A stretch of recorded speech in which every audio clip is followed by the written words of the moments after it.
नमस्कार, इल्विन क्लासेस में आपका बहुत बहुत स्वागत है।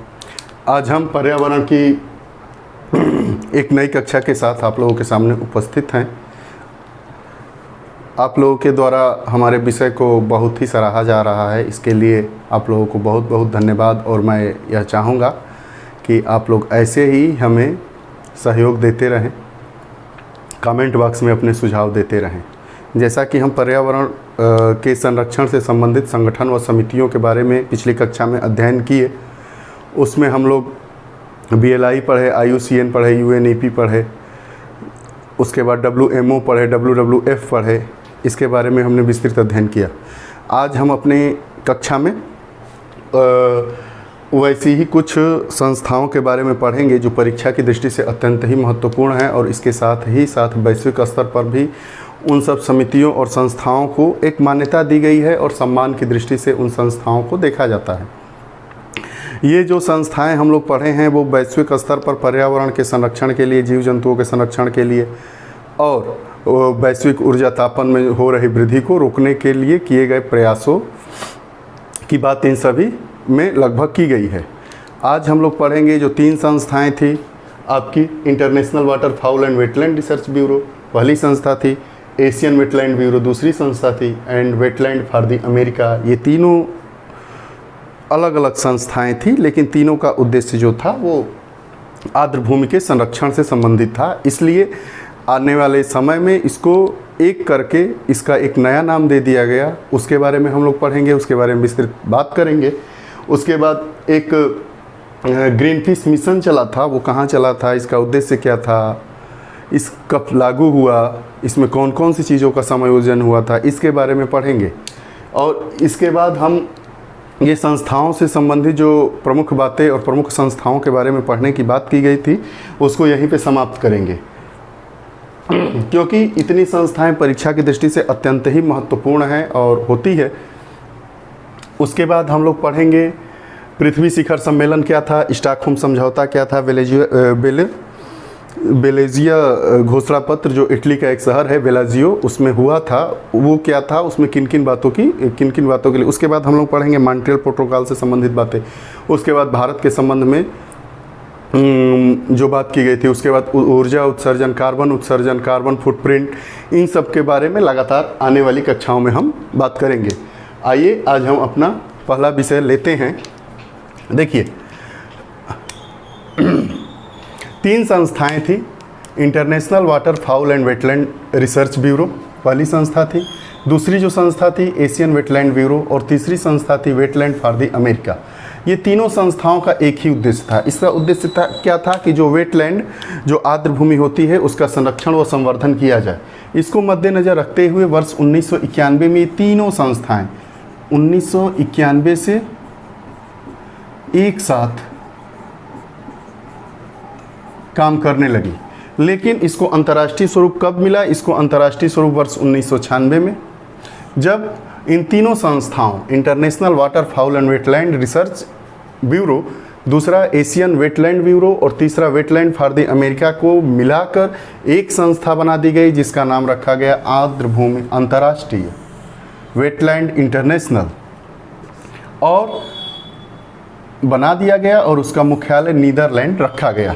ये 1996 में स्थापित हुआ। ये सब पुरानी संस्थाएं थी। इनका उद्देश्य आर्द्र भूमियों का संरक्षण था, संवर्धन था, ये उसका पुनर्स्थापन करना था। इसलिए इन तीनों संस्थाओं ने 1991 से एक ही साथ काम करना प्रारंभ कर दिया था।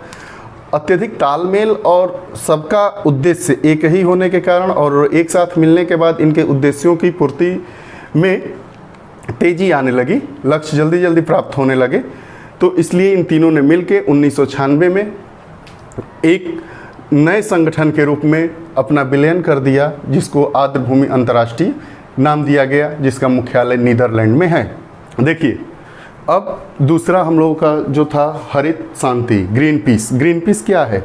ग्रीन पीस का जब गठन किया गया था उस समय इसका उद्देश्य था कि जो नाभिकीय परीक्षण हो रहे हैं, मतलब नाभिकीय हथियारों का जो परीक्षण हो रहा है उसको कम करना है, उसको ख़त्म करना है, उसका विरोध करना है।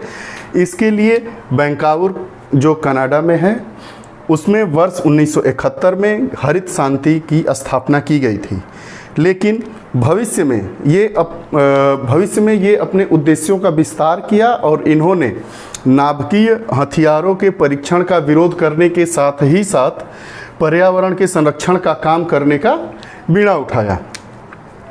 इसमें ये लोग ऊर्जा संरक्षण की बात कर रहे हैं, सौर ऊर्जा संरक्षण की बात कर रहे हैं। उसके बाद विषाक्त मुक्त भविष्य व सतत कृषि को बढ़ावा देने हेतु ये संस्था कार्य कर रही है।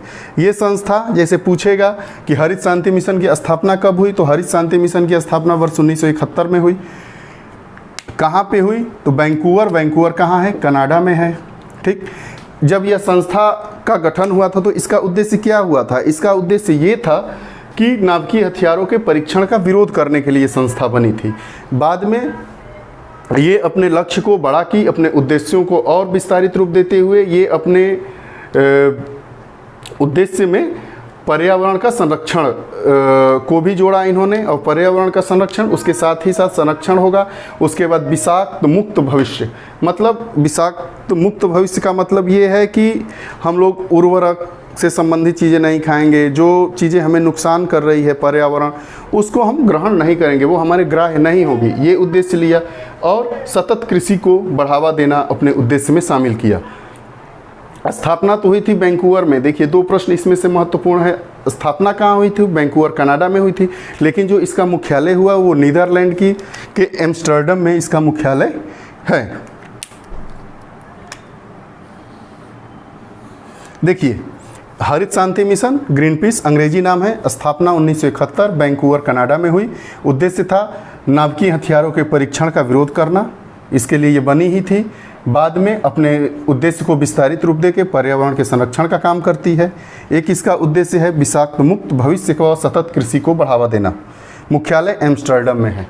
उसके बाद बात करते हैं कि अब जब इतनी संस्थाएं पर्यावरण संरक्षण के लिए बनी, सबके बारे में हम लोग पढ़े। उसके बाद बात आती है कि अब वैश्विक स्तर पर किस गैस का उत्सर्जन कम किया जाए, एक एक उद्देश्य को लिया जाए जो पूरा विश्व माने, आपसी सहमति बने, उस पर काम करने के लिए हम लोगों का जो रियो डी जेनेरियो 1992 क्षमा चाहेंगे पृथ्वी शिखर सम्मेलन हुआ था 1992 में, जो रियो डी जेनेरियो में हुआ था, ब्राज़ील की राजधानी में। यह कहा जाता है कि यह पर्यावरण और विकास सम्मेलन था, टिकाऊ विकास। इसमें क्या क्या बात की गई थी? इसमें सस्टेनेबल डेवलपमेंट हेतु जो एजेंडा 21 है उसको पारित किया गया था। वैश्विक सुरक्षा कोष की स्थापना हुई थी।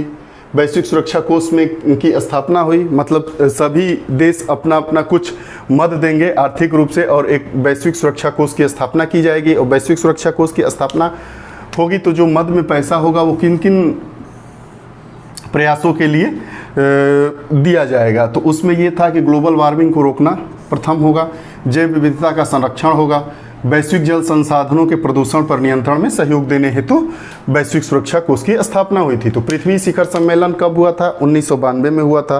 कहाँ हुआ था भाई?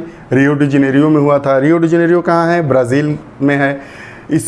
इसको हम लोग कहे पर्यावरण और विकास सम्मेलन नाम भी दिया गया, प्रथम पृथ्वी सम्मेलन भी इसका नाम दिया गया।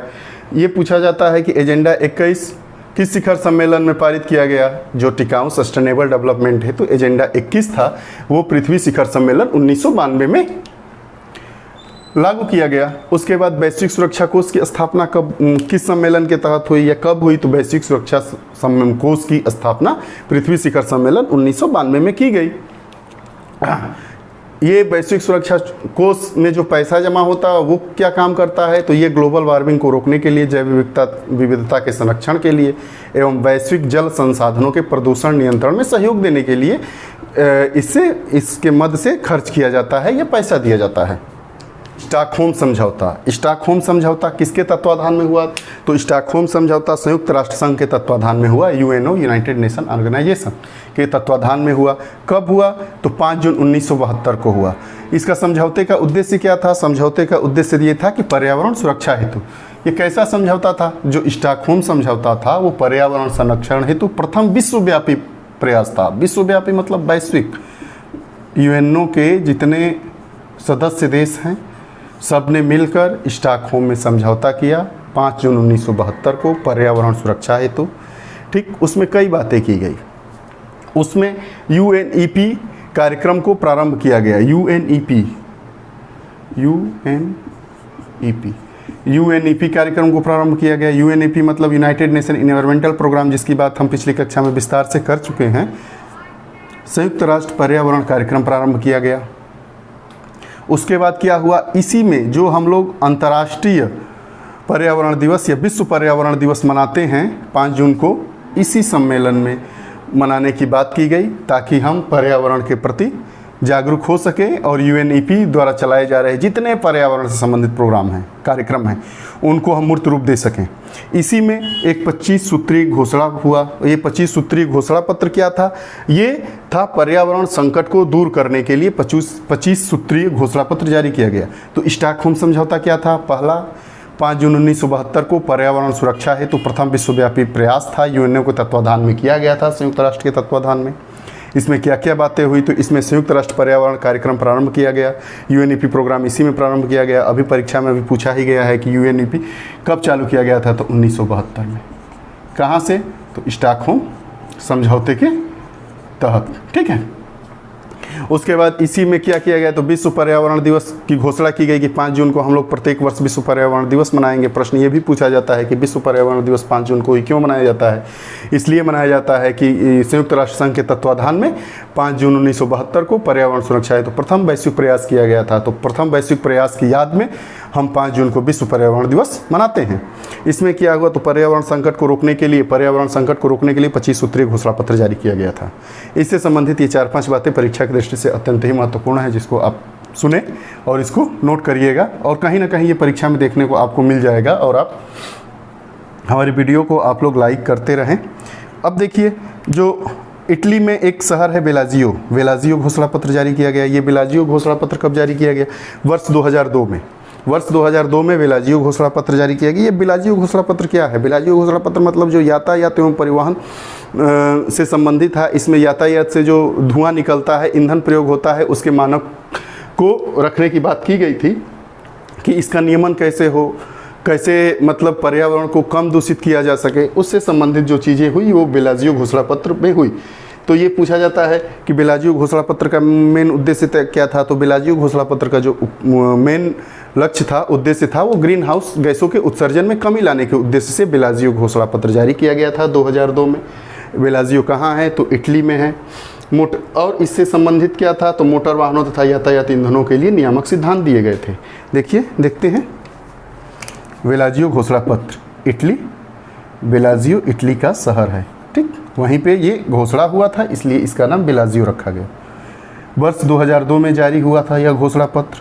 क्या था भाई? ग्रीन हाउस गैसों के उत्सर्जन में कमी लाने के लिए किया गया था। इसका उद्देश्य क्या था? ग्रीन हाउस गैसों के उत्सर्जन में कमी लाना। हम पर्यावरण की कक्षाओं में प्रदूषण में ग्रीन हाउस गैस कौन कौन सी होती है, उनका बढ़ता क्रम क्या है, कौन सी गैस ज़्यादा नुकसानदायक होती है, उसके बारे में हम लोग किए हैं। आप हमारे 11 क्लासेस के यूट्यूब चैनल के प्लेलिस्ट में जाकर अब पर्यावरण से संबंधित सभी कक्षाओं को आप देख सकते हैं एक ही साथ। इसकी बात की गई थी। उसके बाद बेलाजियो घोषणा पत्र में क्या था? तो मोटर वाहनों तथा यातायात ईंधनों के लिए नियामक सिद्धांत दिए गए थे। आज हम लोग पर्यावरण से संबंधित महत्वपूर्ण संस्थाएं जो शेष रह गई थी उनके बारे में जाने। उसके बाद पर्यावरण के संरक्षण के लिए जो सम्मेलन हुए थे उनके बारे में हम लोग पढ़े। आगे हम लोग पढ़ेंगे मॉन्ट्रियल प्रोटोकॉल, क्योटो प्रोटोकॉल क्या होता है, और जो परीक्षा की दृष्टि से महत्वपूर्ण चीज़ें हैं उसको हम लोग आगे की कक्षाओं में ऐसे ही कंटिन्यू करते रहेंगे। आप हमारी पढ़ाए गए विषयों को ज़्यादा से ज़्यादा लाइक और शेयर करें, साथ ही आप सब्सक्राइब भी करते रहें। और इनको शेयर करने का हमारा एक ये लाभ होगा कि हमारा जो लक्ष्य है, हमारी टीम का जो उद्देश्य है कि ज़्यादा से ज़्यादा लोग इससे लाभान्वित हो, उसमें सफलता मिलेगी। आपने हमारी कक्षा को बहुत संजीदे तरीके से देखा, इसके लिए आप लोगों को बहुत बहुत धन्यवाद। नमस्कार।